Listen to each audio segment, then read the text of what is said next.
Halo, salam jumpa kembali lagi dengan saya. Tema video kita kali ini adalah fakta-fakta tentang fobia ya. Sebelum kita lanjutkan, saya mohon kebaikan hatinya untuk mendukung saya dengan gratis, yaitu dengan menekan tombol subscribe ya. Terima kasih untuk dukungannya.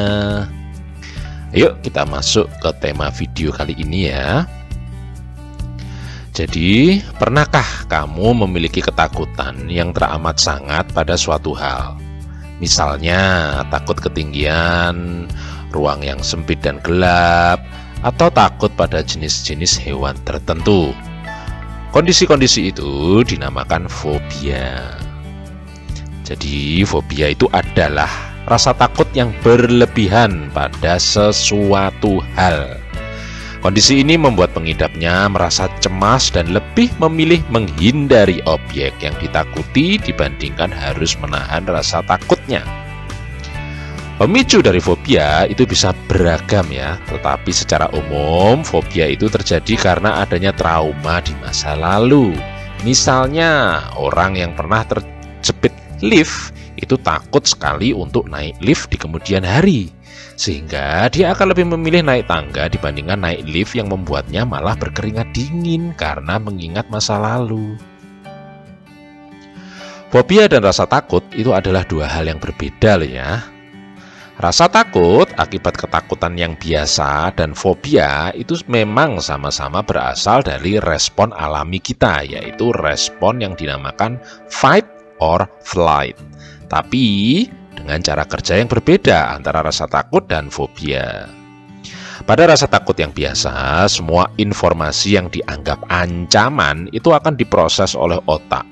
Kemudian diteruskan ke hipokampus untuk mencari tahu penyebabnya. Artinya, seseorang yang mengalami ketakutan itu tetap bisa berpikir jernih untuk mencari tahu penyebab munculnya rasa takut. Setelah diketahui bahwa penyebabnya itu bukanlah hal yang berbahaya, selanjutnya otaknya akan mengambil kesimpulan bahwa tidak ada bahaya dan memintanya untuk menghentikan respon fight or flight-nya dan menghadapi rasa takutnya ya. Sementara pada pengidap fobia dikatakan bahwa korteks prefrontal medial ikut terlibat dalam merangsang munculnya fobia. Sebuah studi menyebutkan korteks tersebut menghasilkan rasa takut dengan membangkitkan kenangan yang mengerikan.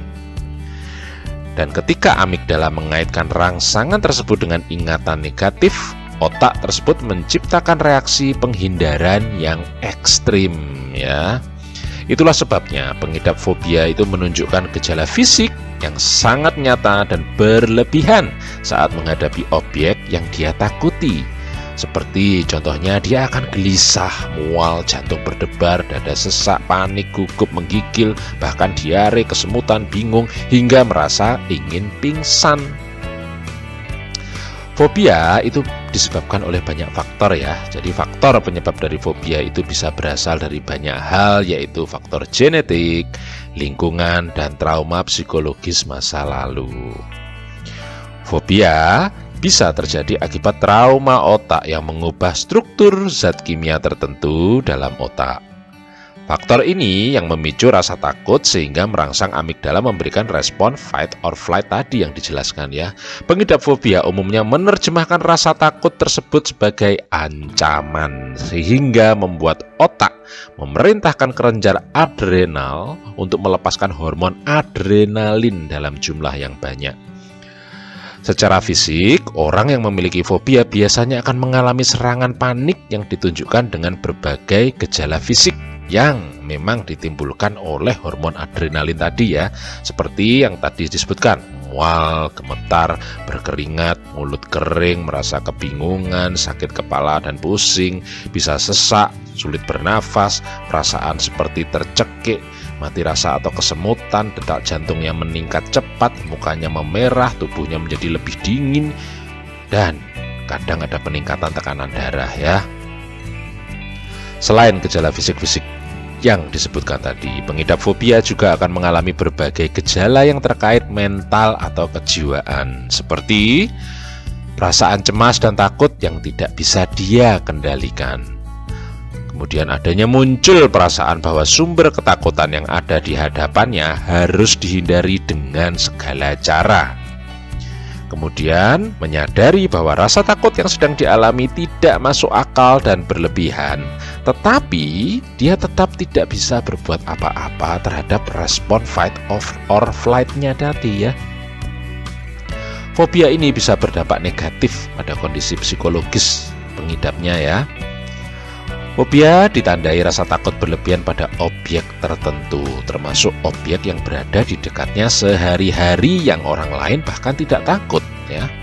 Jika dibiarkan tanpa penanganan, fobia ini bisa berdampak negatif pada kondisi psikologis seseorang, baik secara fisik maupun secara mental.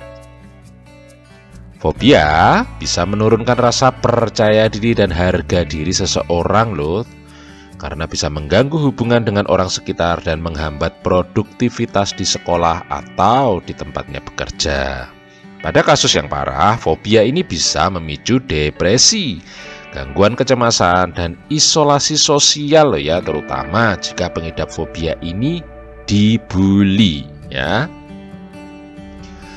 Fobia memang katanya tidak bisa diobati, tapi bisa dikendalikan ya. Bagaimana caranya mengendalikan fobia yang kita derita itu? Yakni dengan terapi perilaku kognitif untuk menghentikan kecemasan dan pola pikir. Serta kadang memang harus mengkonsumsi obat-obat tertentu jika memang parah ya. Hipnoterapi dan Neuro-Linguistic Programming atau NLP bisa dijadikan sebagai terapi penunjang untuk mengendalikan gejala fobia ya. Oke, teman-teman semua, itulah fakta di balik fobia yang perlu kita ketahui.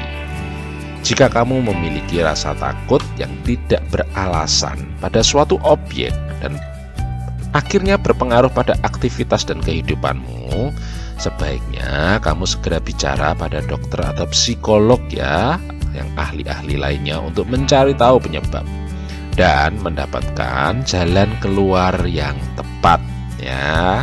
Jangan diam saja. Sekian dulu ya video kali ini. Saya mohon jangan lupa untuk klik tombol subscribe-nya atau kamu menuliskan komentarmu di bawah video ini ya. Oke, terima kasih dan sampai jumpa di video berikutnya dengan saya kembali.